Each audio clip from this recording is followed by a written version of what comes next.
Quiero aprovechar el tiempo que se me da. Primero agradecer a Rankia por organizar el evento y sobre todo a vosotros por la atención que nos prestáis, que sabéis que en castellano, que es un idioma antiguo e inteligente, sabéis que la atención en castellano se presta, no se da, por lo tanto siempre esperamos algo a cambio, ¿no? Algún tipo de rendimiento. Y a mí lo que me gustaría es un poco pues aprovechar estos minutos para clarificar conceptos. Durante la mañana de hoy yo creo que a veces utilizamos la palabra invertir y especular indistintamente. Además sabéis, y luego igual si me da tiempo también me gustaría hacer el matiz de que no es lo mismo especular que hacer trading, ¿vale? Y luego si queréis también podemos comentar. Pero para empezar, pues un poco por clarificar conceptos en qué consiste invertir, ¿no? Ahora, por ejemplo, en la presentación que teníamos de Pablo, en varios momentos, porque veáis que tiene muchísimas acepciones, ¿no? Pero Pablo en varios momentos ha dicho de, oye, no sé qué va a pasar con tal compañía, ¿no? En el momento en el que uno afirma que no sabe qué va a pasar, ya estamos especulando, ¿vale? Invertir sin especular, y me cojo la definición de Graham, que Graham está muy bien porque recordar que Graham, que es uno de los mentores de Warren Buffett, escribe en el año 34, y es interesante a veces leer a Benjamin Graham, aunque el lenguaje igual es un poco arduo.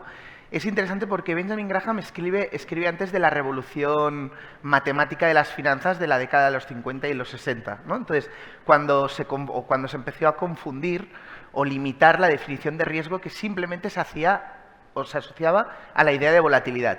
Aquí Graham, ¿qué nos está diciendo como inversores? Si analizamos esta frase, veis que hay como tres conceptos. Primero, entender el negocio, ¿vale? Muchas veces cuando invertimos, y vosotros que os tenéis muchas veces que construir una cartera, gran parte del trabajo que tenemos como gestores e inversores es gestores del riesgo. Nosotros lo que queremos es que nuestro capital crezca y sobre todo protegerlo. O sea, si al final invertimos es porque estamos en un entorno muy inflacionario y hemos de proteger nuestro capital de la inflación y de los impuestos, que es una tarea nada fácil. Entonces, lo primero que nos dice Graham es esta idea de entender el negocio, de entender lo que estamos haciendo. Buffett, por ejemplo, ahora que estamos en la sala Buffett, siempre tiene una frase muy buena que es definir un poco el riesgo empieza cuando no sabemos qué estamos haciendo. La segunda idea es el margen de seguridad, es decir, asegurar nuestro capital, ¿no? El principal. Y la tercera idea es que encima, oye, el retorno que vayamos a sacar nosotros de inversores se ajuste al perfil de riesgo de esa operación, ¿vale? Esto un poco por clarificar, porque esta slide la quería vincular con esta segunda, que es una manera de explicar en qué consiste la inversión, porque al final la inversión en bolsa no es distinta a la inversión en cualquier otro tipo de activo. El problema, y yo creo que es uno de los grandes mensajes que os quería compartir hoy, es que a veces el hecho de que las acciones cotizadas dispongan de liquidez diaria, muchas veces el cambio en el valor transaccional o en las cotizaciones, excita los nervios, muchas veces en demasía, y genera muchísima ansiedad los cambios en la volatilidad y demás. Y a veces parece que el hecho de que podamos tradear, pues que nos obligue a estar tomando decisiones cada vez, ¿no? Pero así no es como nosotros invertimos, por ejemplo, en el sector inmobiliario, o nadie compra o invierte en un restaurante o en un hotel pensándolo en venderlo a las pocas horas o a los pocos días. O simplemente pues mirando, no sé, gráficos de velas, ¿no? Cuando uno compra un edificio de pisos, por ejemplo, pues sabe que ese rendimiento va a tener un tiempo de maduración, ¿no? Entonces, en esta ecuación os he puesto un poco que a veces se nos olvida, pero esto es muy, muy fundamental, de que dentro de la inversión hay un pilar más previsible en donde podemos llegar a conocer o a desarrollar una convicción de inversión en los negocios en los que vamos a invertir, y luego un pilar más imprevisible, sobre todo a la hora de invertir en negocios cotizados, porque si alguno de vosotros habéis hecho operaciones de capital privado o de private equity, sabéis que una de las ventajas a veces con las inversiones en private equity es que el comprador y el vendedor están operando con la misma información sobre ese negocio, y por lo tanto a veces el valor transaccional y el valor fundamental tienden a converger. En bolsa, como muchas veces la mayoría de los operadores que operan hoy en los mercados financieros no saben ni qué compra ni qué vende, y que no compran acciones, sino que meramente a veces las alquilan durante unas pocas horas o días, se pueden producir unas dislocaciones entre precio y valor muy importantes, ¿vale? Pero básicamente, si nosotros de cualquier inversión, ya sea cotizada o no cotizada, hay dos grandes elementos. O sea, el rendimiento inicial al que nosotros compremos la acción. Imaginamos, si nosotros compramos una acción, hago un caso muy tonto, pero si compramos, imaginaros que compramos una acción de Alphabet, que es una compañía muy conocida, y que la estamos comprando a un yield del 5%. Si imaginamos que Alphabet no va a tener cambios en su valoración, en su múltiplo, que ahora os explicaré un poco los 4 drivers principales que pueden hacerte cambiar un múltiplo, y vemos que Alphabet no va a crecer nunca más, ese sería el retorno de nuestra inversión. Pero sabemos que también hay un crecimiento de estas compañías. Pensar que las empresas, y esto es una idea que a veces también se nos olvida, las empresas no son piedras, no son ladrillos, no son sillas, son organismos vivos. Las compañías son comunidades de personas que van evolucionando con el tiempo. Por eso también a veces los mercados, o las expectativas que se generan con las compañías también es normal que fluctúen, ¿no? Entonces, de lo que está a la derecha, que es lo que incrementa el precio de la cotización, a veces para entender las cosas lo que hay que hacer es desmontarlas. Si nosotros desmontamos cómo en un año determinado o en un periodo de 5 años determinado, cómo se explica el comportamiento de la cotización, básicamente solo hay dos componentes. Hay cómo ha crecido el beneficio por acción o cómo ha crecido, digamos, el fundamental y cómo ha variado la percepción del mercado con respecto a ese fundamental, ¿vale? El pilar de la izquierda, ese crecimiento futuro dependerá de lo sólida que sea la ventaja competitiva del negocio en el que queramos invertir. Antes, Luis Miguel os presentaba el caso de Louis Vuitton, ¿no? Pues en tanto en cuanto tú seas capaz de identificar un puñado de buenos negocios en donde puedas desarrollar una tesis, una convicción de inversión con respecto a ese crecimiento futuro, pues ahí tienes, oye, luego es verdad que diversificamos y luego es verdad que hay muchas métricas para controlar el riesgo. Principalmente 3, para mí. Uno es la calidad del activo, que es un aspecto esencialmente cualitativo. El otro es el margen de seguridad, es decir, la valoración a la cual podamos adquirir ese activo. Y finalmente hay la palanca de la diversificación, que no hay que confundir con la dispersión de las carteras, como muchas veces, y lo ha explicado Pablo muy bien, ¿no? O sea, la mayoría de gente del mercado no sabe ni qué compra ni qué vende y la única herramienta que tiene es la hiperdispersación o hiperdiversificación de sus carteras, ¿no? Pero eso básicamente es el valor, el pilar previsible de la inversión y es lo que nosotros llamamos valor intrínseco o valor fundamental.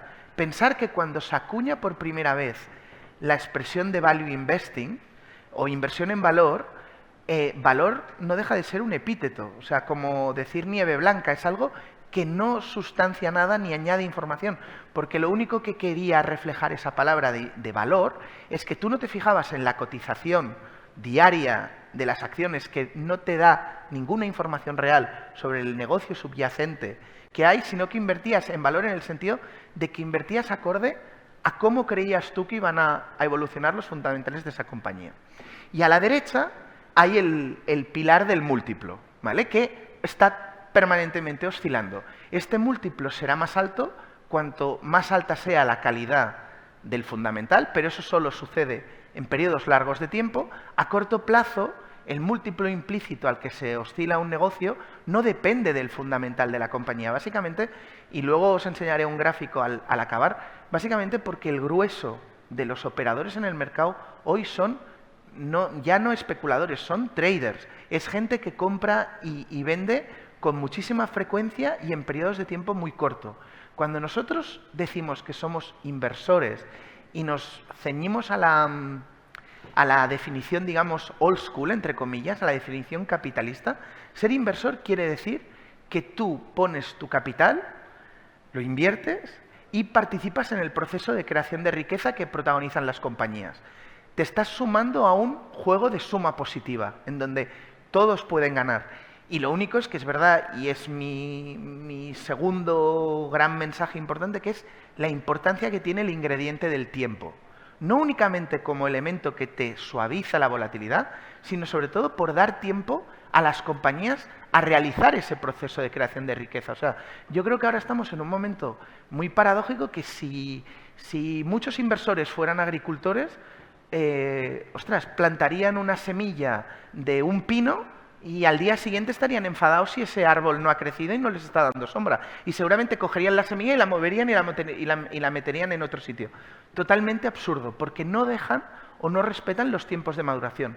A veces en renta fija, como en renta fija la duración del activo financiero es explícita y se nos dice, oye, estás comprando un bono a 3 años. A veces mucha gente no se da cuenta de que cuando participa de un proyecto empresarial, necesariamente ese proyecto empresarial va a tener que ser a 5, 6, 7 o idealmente a muchos años, ¿no? Pero a corto plazo, Mr. Market, el valor transaccional puede no coincidir con el valor fundamental. Y ahí es donde están también las oportunidades.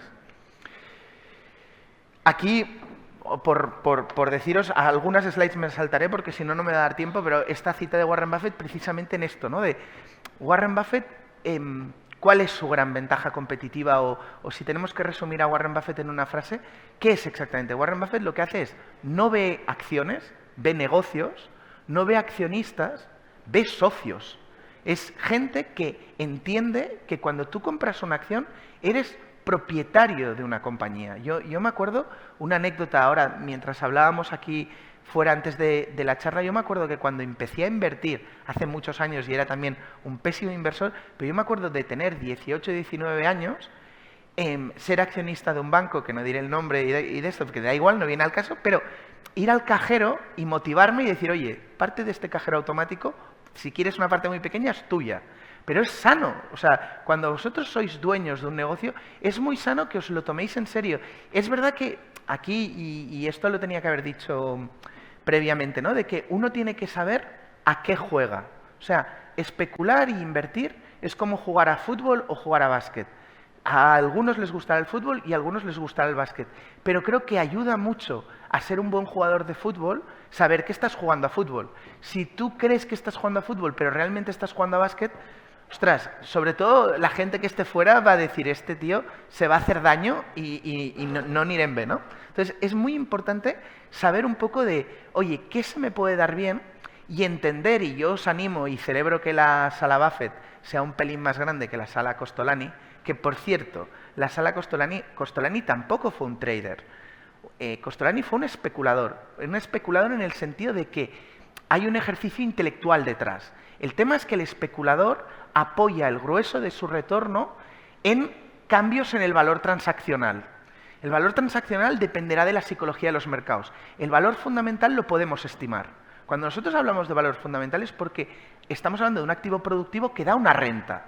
Si queréis un dividendo, que aquí en España gusta mucho, pero da igual, da un yield. Entonces, como nosotros podemos estimar la productividad del capital, podemos, digamos, emitir un juicio de valor, por eso hablamos de valor, de cuánto creemos que puede valer esa compañía y emitir una opinión. Si no hay fundamental, especulamos. Por ejemplo, os pongo un ejemplo de actualidad. En Nvidia hoy está cotizando a 200 veces beneficios. Como tiene beneficio, podemos emitir un juicio de decir, ostras, 200 veces beneficios, más de 30 veces ventas, normalmente ya más de 10 veces ventas suele ser un red flag o algo que te tienes que mirar mucho, podemos emitir un juicio. Si Nvidia, no tuviera beneficio, no tuviera fundamental, sería una opción ya 100% especuladora, porque ya no podríamos emitir un juicio sobre cómo es la productividad de ese capital, ¿no? Avanzo, no me extenderé mucho más, son las 12:52. Acabaré con este resumen que he puesto aquí un poco, ¿no? Digamos, valor transaccional, que somos más especuladores. Luego ya están los del trader, que si queréis, no sé si dará tiempo de dar preguntas, pero yo creo que es otra cosa, ¿no? Pero fijaros, el valor transaccional nos lo dicta Mr. Market cada día. O sea, el mercado cada día es como, imaginaros que tenéis a alguien que cada día os ofrece por vuestras acciones líquido o cambio en efectivo. Pero ese precio no tiene, o sea, imaginaos que volvamos al ejemplo de las casas. Imaginaos que tenéis un vecino loco que un día os ofrece 1 millón de euros por vuestra casa y al día siguiente 300.000 euros. Oye, ¿verdad que vosotros, si sabéis que vuestra casa vale, me invento, 600.000 euros, pues, oye, no le haréis caso el día que os ofrece 300.000 y el día que os ofrece 1 millón decís, bueno, pues si este hombre está tan loco, pues los que tengáis acciones de Nvidia, pues igual os apetece decir, oye, mira, si hay alguien que me las quiere comprar a 200 veces beneficios, pues igual, pues las vendo, ¿no? Pero es Ese es el valor transaccional. En cambio, el valor fundamental es una estimación subjetiva nuestra. Contra mejor conozcamos el activo, mejor será nuestra estimación y juicio de valor sobre la productividad futura del capital de esa compañía. Además, es una estimación subjetiva sujeta a error. Por eso los inversores, aunque no nos guste mucho la diversificación, uno, procuramos operar con margen de seguridad, que es la diferencia entre valor y precio. Procuramos operar siempre en valores de mucha calidad, con poca deuda, con buenos directivos, con toda una serie de características, y encima procuramos tener no uno, sino procuramos tener 30 de estos buenos negocios. ¿Vale? Luego está el tema esto, ¿no? De, en un lado, básicamente estamos al albur de las emociones. Por eso sabéis que al final no es que sean volátiles los mercados, es que lo es volátil todo. Ahora es incluso volátil la política, todo va rapidísimo. Yo ahora, si tuviera antes reflexionando, solo que no lo he dicho, pero si tuviera que sintetizar mi ponencia de hoy en los vídeos de TikTok, que sabéis que hace unos años alguien decidió que leer un titular y dedicarle unos pocos segundos a algo ya era demasiado tiempo, y ahora se va a hacer todo en 3 segundos, no vaya a ser que a la gente nos coja un ictus, pues yo pensaba, digo, lo más importante a la hora de invertir es la paciencia. La paciencia, el tiempo. Y si me decís un segundo elemento importante que todavía nos ha dicho en la mañana de hoy, es tomar cierta distancia con el ruido que hay.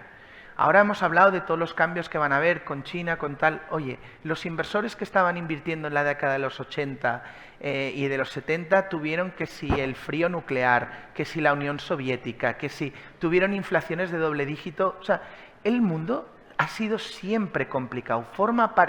El operar con incertidumbre forma parte del paisaje inversor. Otra cosa es que la condición humana lleva muy mal lo de reconocer que nadie sabe qué va a pasar mañana y cuáles van a ser los acontecimientos. Entonces, a veces nos inventamos historias para empaquetar este futuro que tanta angustia genera y crear a veces falsas ideas de certeza, pero operamos en incertidumbre y contra antes la aceptemos, y como inversores lo que vamos a hacer es gestionar el riesgo en base a que no sabemos qué pasará mañana. Le doy caña. Cambia cada día a veces fuertemente. Normalmente el valor fundamental no oscila tanto. O sea, las compañías, muchos de vosotros seguramente sois empresarios. ¿Os venderíais hoy vuestra compañía porque mañana o los próximos meses la economía española seguramente se desacelere un poco? ¿O os vais a vender vuestro piso porque os vayan a decir que... Entonces, el valor fundamental de las cosas para alguien a largo plazo que las esté valorando con una tasa de descuento razonable no cambia tanto. Afectado por la macro y la geopolítica, afectado más por los cambios de las dinámicas competitivas y la evolución de negocio, más macro, más micro, más corto plazo, más largo plazo, único, esto es muy importante, el precio es único, en cambio el valor es múltiple, hay tantos valores como inversores, además el valor tiene una parte subjetiva, no valoraré, o sea, las compañías, los accionistas que están hoy, no sé, imaginemos cualquier compañía, Alphabet, por ejemplo. Alphabet tiene millones de accionistas. En cambio, el valor, y tiene un precio de cotización, en cambio, el valor que subjetivamente cada uno de estos accionistas le da a Alphabet nunca va a ser el mismo, porque ni tienen los mismos horizontes temporales, ni las mismas alternativas de inversión, ni la misma, seguramente, estimación subjetiva de cómo lo va a hacer Apple los próximos años, ¿no? Y luego, un poco, la visión esta de más gamblers y más inversión. Tenía alguna slide más, así que os pueda compartir importante. Me gustaría compartiros... Bueno, esta yo creo que es muy importante. Dejadme, a ver si soy capaz de tirar para atrás. No sé si soy capaz de tirar para atrás. No, creo que solo va para adelante esto. Ah, no, sí, perdonadme. Esta es, yo creo, bastante ilustrativa, ¿vale? Fijaros. Normalmente, o sea, el mercado, esto es una comparativa, creo que se hizo, entre el año 94 y el 2013. En la columna de la izquierda tenéis lo que dio el mercado, un 8,7. Y en la columna de la derecha tenéis un poco el retorno medio que sacó el inversor, que es casi 4 puntos, 3 puntos y pico menos que el mercado. La diferencia, normalmente esto es lo que se conoce como el behavioral gap, que es simplemente que el inversor no supo tener la conducta adecuada, la paciencia adecuada, no supo comportar, o sea, todos llevamos, mira, ¿veis qué bien? Todos llevamos un especulador dentro. A veces lo que hay que hacer es dominarle y entender que invertir sin especular es la manera más segura a veces de hacer crecer nuestro patrimonio a largo plazo. Y eso requiere, sobre todo, dominar nuestras emociones y nuestra conducta. Y con este mensaje, para no alargarme, que ahora le toca a mi compañero Javier, pues nada, espero que os hayan sido ideas útiles y sobre todo que os hagan ser mejor inversores.